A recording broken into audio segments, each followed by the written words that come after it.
ভূমিকম্পের আতঙ্কে হল ছাড়ছেন ঢাকা বিশ্ববিদ্যালয়ের শিক্ষার্থীরা। এই মুহূর্তে আমরা আছি ঢাকা বিশ্ববিদ্যালয়ের ভিসির বাসভবনের সামনে এবং বিভিন্ন জেলাতে এই বাসগুলো যাবে শিক্ষার্থীদের নিয়ে এবং ঢাকা বিশ্ববিদ্যালয়ের শিক্ষার্থীরা রেজিস্ট্রেশনের মাধ্যমে এই কার্যক্রম সম্পন্ন করেছেন এবং ডাকসুর তত্ত্বাবধানে শিক্ষার্থীদের সুবিধার্থে এই বাস সার্ভিসটি চালু করেছে এবং সকাল থেকেই ঢাকা বিশ্ববিদ্যালয় ক্যাম্পাসে ছিলেন আমাদের রিপোর্টার মিনহাজ। আমরা তার সাথে কথা বলবো, তিনি কি দেখেছেন সকাল থেকে এবং শিক্ষার্থীদের সাথে কথা বলে তিনি কি জানতে পেরেছেন আমরা তার কাছ থেকে এখন শুনবো। মিনহাজ, আপনি কেমনটি দেখতে পেলেন সকাল থেকে ঢাকা বিশ্ববিদ্যালয়? ধন্যবাদ আদনান। এই মুহূর্তে আমি রয়েছি ঢাকা বিশ্ববিদ্যালয়ের ক্যাম্পাসের ভিসি চত্বর এলাকায়। আপনারা জানেন যে আজকে সকাল থেকেই কিন্তু এই বিশ্ববিদ্যালয় বন্ধ ঘোষণা করা হয় এবং সকাল থেকেই শিক্ষার্থীরা তাদের যে আবাসিক হলগুলো রয়েছে সেগুলো ছাড়ছিলেন। বিশেষ করে তাদের ব্যাগপত্র যেগুলো ছিল সেগুলো গুছিয়ে তারা কিন্তু তাদের গ্রামের বাড়ির উদ্দেশ্যে রওনা হয়েছেন।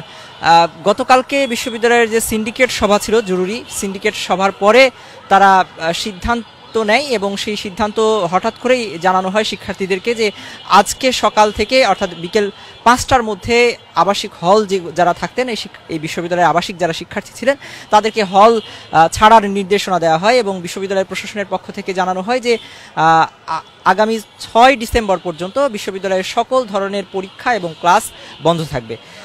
এছাড়া বাকি যে অফিসিয়াল কার্যক্রম সেটি কিন্তু চলমান থাকবে। এই যে ঘোষণার পরে কিন্তু শিক্ষার্থীরা কিছুটা বিড়ম্বনায় পড়েছিল। কয়েকজনের মধ্যে আমরা দেখেছি যে শিক্ষার্থীদের সাথে কথা বলার পরে তাদের মধ্যে ইতিবাচক এবং নেতিবাচক দুটি বিষয়ই কিন্তু আমরা লক্ষ্য করেছি। বিশ্ববিদ্যালয় প্রশাসনের যে সিদ্ধান্ত সেটিকে স্বাগত জানিয়েছেন বেশিরভাগ শিক্ষার্থী। কেউ কেউ বলেছেন যে অনেকেই ঢাকায় যারা থাকেন পড়াশোনার পাশাপাশি তারা পার্ট টাইম জব করেন, পাশাপাশি তারা টিউশনই করেন। এই যে হুট করে যে সিদ্ধান্ত, সেই সিদ্ধান্তের কারণে আসলে তারা বাসায় যাবেন কিভাবে, যেই জায়গাগুলোতে জব করেন বা এখান থেকে যেহেতু হল ছাড়ার নির্দেশনা দিয়ে হয়েছে তাহলে তারা আসলে থাকবেন কোথায়, এরকম একটা বিড়ম্বনায় পড়েছেন। তো বিশ্ববিদ্যালয় প্রশাসনের এই যে সিদ্ধান্তের পরে আমরা দেখেছি যে ডাকসুর পক্ষ থেকে শিক্ষার্থীরা যেটি জানিয়েছে এবং ডাকসুর পরিবহন সম্পাদক এবং সমাজ সেবা সম্পাদক যিনি ছিলেন তিনি এখানে ছিলেন, তার সাথে আমরা কথা বলেছি। তারা এই শিক্ষার্থীদের কথা বিবেচনায় রেখে বিভাগীয় শহরগুলোতে পরিবহন সেবা দিচ্ছে, যেটি খুবই স্বল্প মূল্যে তারা একটি ভাড়া নির্ধারণ করেছেন। সেই স্বল্প ভাড়াতেই শিক্ষার্থীরা তাদের যে বিভাগীয় শহরগুলো রয়েছে সেই বিভাগীয় শহরগুলোতে যেতে পারছেন। বিষয়টিকে শিক্ষার্থীরাও মোটামুটি ইতিবাচক ভাবে দেখেছেন। আপনার কাছ থেকে আরেকটা বিষয় জানতে চাই, সেটি হচ্ছে যে হলগুলোতে শিক্ষার্থীরা থাকছেন সেই হলগুলো সম্পর্কে আপনি শিক্ষার্থীরা মানে কি বলছেন, তারা কি নিরাপদ বোধ করছেন কিনা হলগুলোতে থাকতে?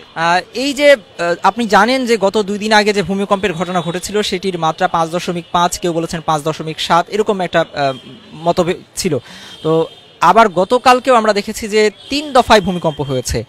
এই যে ভূমিকম্পের ঘটনা, এই দফায় দফায় ভূমিকম্পের ঘটনার পরেই কিন্তু শিক্ষার্থীরা বেশ আতঙ্কিত হয়ে পড়েছিলেন এবং এটি নিয়ে তারা কিন্তু শিক্ষকদের কাছে তাদের যে কনসার্ন, তাদের যে উদ্বেগের বিষয়টি সেটি কিন্তু তারা জানিয়েছিলেন। এবং বেশ কয়েকটি ভবন রয়েছে বিশ্ববিদ্যালয়ে, বিশেষ করে আবাসিক হলগুলোর মধ্যে মুহসিন হল, এরপরে সলিমুল্লাহ মুসলিম হল যেটি রয়েছে, রোকেয়া হল যেটি রয়েছে, নারী শিক্ষার্থীরা যেখানে থাকেন তারা যেটি জানিয়েছেন যে তাদের হলের যে ছাদের যে পলেস্তরা রয়েছে সেগুলো কিন্তু এই ঝাঁকুনির কারণে বেশ কিছু জায়গায় খসে পড়েছে। এবং এই যে ভূমিকম্পের ঘটনার পরে যখন তারা কম্পন অনুভব করেছে, বেশ কয়েকজন শিক্ষার্থী তারা তাড়াহুড়ো করে নামতে গিয়ে কিন্তু গতকালকেও বেশ কয়েকজন নারী শিক্ষার্থী আহত হয়েছেন এবং তার আগের দিনে অর্থাৎ আমরা যেটি 2 দিন আগের যে ভূমিকম্পের ঘটনা ঘটেছে সেই ঘটনার সময় এই বিশ্ববিদ্যালয়ের মহসিন হলের শিক্ষার্থীরা আতঙ্কিত হয়ে দৌড়াদৌড়ি করতে গিয়ে এবং লাফিয়ে পড়তে গিয়ে কিন্তু পায়ে আঘাত পেয়েছেন। কয়েকজন হাসপাতালে ভর্তি ছিলেন এবং কয়েকজন চিকিৎসা নিয়ে তাদের যে হোস্টেল সেখানে ফিরেছিলেন। এই সবগুলো বিষয়কে আমলে নিয়ে আসলে বিশ্ববিদ্যালয়ের যে সিন্ডিকেট সভা হয়েছে সেই সভায় মূলত বিশ্ববিদ্যালয় কর্তৃপক্ষ এই সিদ্ধান্ত নিয়েছে বিশ্ববিদ্যালয় বন্ধ ঘোষণা করার। এবং আমরা বিশ্ববিদ্যালয় প্রশাসনের সাথে কথা বলার চেষ্টা করেছিলাম, তাদের কাছ থেকে জানার চেষ্টা করেছিলাম। তারা যেটি জানিয়েছে যে এই যে শিক্ষার্থীদের যে আতঙ্ক এবং মানসিক এবং শারীরিক যে ট্রমাটাইজ হয়ে আছে, তারা শারীরিক স্বাস্থ্যের কথা বিবেচনা করে, মানসিক স্বাস্থ্যের কথা বিবেচনা করে মূলত বিশ্ববিদ্যালয় প্রশাসন এই সিদ্ধান্ত নিয়েছে। নারী শিক্ষার্থীদের সাথে কথা বলেছি, পুরুষ শিক্ষার্থীদের সাথে কথা বলেছি, তারা কিন্তু প্রত্যেকেই যেমনটি বলছিলাম যে তারা নেতিবাচক এবং ইতিবাচক দুটার কথাই বলছেন। এবং আপনি জানেন যে গতকালকে রাত্রে এই বিশ্ববিদ্যালয়ের ভিসির বাসভবনের সামনে কিন্তু কয়েকজন শিক্ষার্থী তারা রাত্রি যাপন করেছে। তারা বলেছে যে 3টি দাবি তাদের, এই 3 দফা দাবির মধ্যে অন্যতম যে দাবিটি রয়েছে যে সংস্কারের কথা বিশ্ববিদ্যালয় প্রশাসন বলছে যে ভবনগুলো সংস্কার করবে, সেই সংস্কারের ক্ষেত্রে তারা দৃশ্যমান সংস্কার দেখতে চাচ্ছেন। এই বিষয়গুলো নিয়ে কিন্তু শিক্ষার্থীরা কথা বলেছে। ধন্যবাদ মিনহাজ আপনাকে। দর্শক শুনছিলেন, আমরা মিনহাজের কাছ থেকে শুনলাম, যিনি সকাল থেকে ঢাকা বিশ্ববিদ্যালয় ক্যাম্পাসে ছিলেন এবং শিক্ষার্থীদের সাথে কথা বলেছেন।